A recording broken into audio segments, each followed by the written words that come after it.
Eh, hanggang ngayon ayaw mo mapag-drug test eh. Ungas ka. Palibasa totoo at yung armed forces mo at saka yung PNP mo, ine-enable ka dyan hanggang ngayon. Kaya lahat kayo, tinatandaan namin. Lahat kayo. Lahat kayo. Kayong mga congressman naman, na senator, lahat kayo. Mga magnanakaw kayo. Hindi lahat pala. Meron palang matitino. Lahat kayong nakikinabang sa resolution number 10. Akala nyo nakalimutan ko? Resolution number 10. Hindi, nakalista yan sa utak ko, sa ulo ko. Resolution number 10. Gigil na gigil ako dyan. Magputragis kayo. Malilit na empleyado ng gobyerno, kahit sino. Magkiklear ng 1,000, hindi maklear, tanggalin nyo. Didismiss ninyo, mga animal kayo. Simpleng sundalo, hindi makaklear ng magbigay ng resibo, mamalasin sa inyo. Ganon din sa kumpanya, mga private sector. Tapos kayo, milyon-milyon, walang resibo, tarantado kayong mga animal kayo. Mga animal kayo, kung gano'n nyo gastusin ang pera ng gobyerno, ang pera ng taong bayan. Meron pa kayong 2 million na pinag-ano dyan. Mga walang niya kayo. Sige, okay lang. Kala nyo. Kaya ang payo ko kay Gerald Pocis, wala yan, sir. Join the club. Join the club. Ako yung unang kinasuhan ng inciting to sedition, last January 14. Nag-appear ako ng February, after nung alumni homecoming, na-meet ko si Bato. Nakarap ko nga si General Torre, nagharap kami doon sa DOJ. Bigay ako ng aking affidavit, nagbigay siya ng kanya, no? Yung kaso. Kasama ko yung lawyer ko. I was offered na mag-lawyer ng ibang tao, yung mga Del Calibre. Tapos sabi ko, hindi na, I'll defend myself. Sino ko yung lawyer na classmate ko? Si Colonel Jose, no? At sinabihan ko siya, Bok, huwag ka magalala. Kahit makulong ako, okay lang. Kahit kasuhan ako, okay lang. Huwag ka magalala. Ang kailangan ko lang, representation. No? Magaling din si Jose. Nag-IG yun sa Armed Forces. So, ang akin, gulat ako, yung sinabit namin na affidavit, ano lang kung ano yung binigay ni Torre, yun din ang depensa namin. Tapos nung nagkarap kami ni General Torre, sabi ko, Nick, pasalamat ka kay Bato. Nagkita kami sa sa homecoming sa parada. Nagkita kami, tinatanong ko, ba si General Torre? Ano ba yan? Ba't ganyan yung animal na yan? Sabi yung ganon. Ba't ganyan yung animal na yan? Puti pagka nakita ko pagka nagharap kami sa DOJ, sasapakin ko sabi yung ganon. Sabi ko kay General Torre, pasalamat ka. Tapos sabi nilang ni General Torre, sinabi niya yun, sir? Oo, kaya hindi kita sasapakin ngayon. Wala akong pake kahit kasuhan niyo ako Kahit basta nasapak kita Papadugo ko yung ilong ba? Yung ganun ba? Out of galit, out of talaga Kung kakasuhan ka you're exercising your freedom of expression. Kasi nga sumusunod sa order. Kaya sabi ni Bato, sir, sumusunod lang yun sa order. Kaya nga sabi ni Nick Torre, in fairness kay Nick, sabi niya, sinabi sir ni Bato yun, gulat siya Ayun. Kaya sabi ko, pasalamat ka kay Bato. Hindi kita sasapakin. Putang ina, pagka nakita ko yung sapakin ko yun tarantado gagawin kong plebo yun Wala akong pakialam kung Estrella, puta. Okay, when you call a spade, pagka kayo, mali kayo. Huwag na kayong maraming angas pa. Pag ako mali, aaminin kong mali ako. Pero yung exercise ng freedom of expression natin, puta ginagamit nyo, bendalo kayo, mali Nakita nyo si General Pocis. Kasalubungin nyo, kasama yung pamilya o kasama yung asawa. Kasama nyo. Di ba kayo, mga kayo? Is that how you treat a veteran? Is that how you treat a Major General? Anak nanto, wala kayong gusto nyo sampulan lang?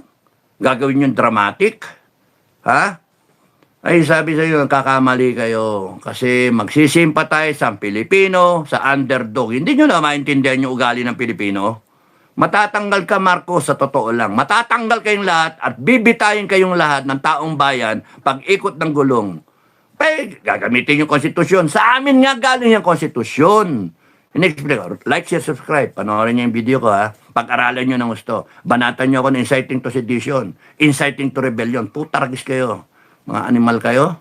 And that will be the hudyat. Kaya hintayin nyo yung kaso. Sige, kasuhan nyo kami.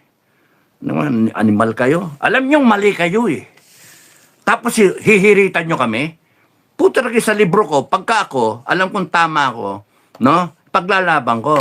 Pagka kayo mali, puta lagi kayo, umamin kayo, mali kayo. Hindi yung gagamitin yung batas, and then itutwist nyo, and then tatakutin nyo kami, mga animal kayo. Tarantado kayo. Puta lagi, kaya kayo nandyan, kasi yung AAP at saka yung PNP, hawak ninyo. Yun lang yun. Kasi kung hindi nyo hawak yung AAP at PNP, wala na kayo dyan, matagal na.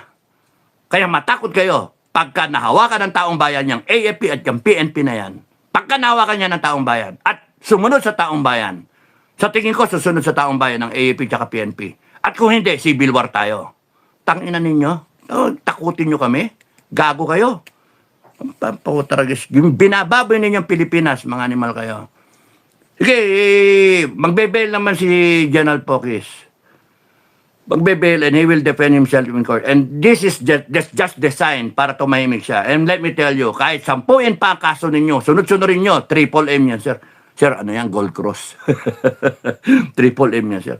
Kasi, inciting to sedition, inciting to rebellion, ba, 2 medalya yun.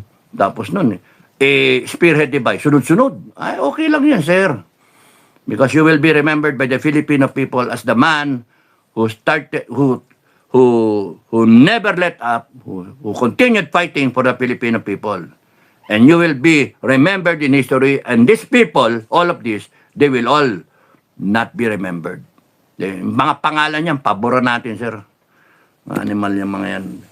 Kasi akala nila, silang mga may mga pwesto, later on, hindi pwedeng dahilan na sumunod lang kayo. Mga animal kayo. Kaya may konstitusyon tayo. Kaya tayo may konstitusyon. Tarantado kayo. Tapos babalasahin yung konstitusyon. Ibibintang nyo kami ang gago, kami ang mga tarantado. Sira ulo kayo. Ano lang yan, sir? General Pokis. Ano lang yan? Nananakot lang yan. O tayo mga yan. Nagpapalakas lang. Sa totoo lang, sir, ano yan eh. Takot na takot sila, sir. Sa totoo lang. Para for them to employ such a tactic, no? Idadramatize pa, etc., etc. Mga popol naman, hindi nila alam na sila ang losing side pagka ginawa nila yan. Kasi ikaw pa yung sisikat eh. Ikaw pa yung ma-ensure yung pangalan mo, sir, sa history. Yun. Itong mga tukmoy na to, wala eh. Mga instruments of a drug craze administration, plundering administration, sino nasa tama? Masama ba yung mag-ingay? Bad trip talaga. Yung mga nagko-comment sa live at saka sa mga replay nang gusto sumali sa SFGF, mag-upload ng short video nila sa YouTube channel nila. Sa YouTube channel ninyo. Para makapag-comment ano ito? Sina Kevin sa gustong sumali. Ano ito? Para makapagbigay ng instruction sila Kevin sa gusto sumali. Yung gusto sumali sa SFGF, no? Kasi malapit tayo lusubin ng China. Pagka nagkalusob China, nakailangan marami ang SFGF, no? We will arm ourselves. And we will heed to the call of the armed forces, General Browner, that they need the support of the civilians. So we arm ourselves because we will not allow anyone to subdue us, even the Philippine government. Joke. Hindi daw kasi nagmamatch yung...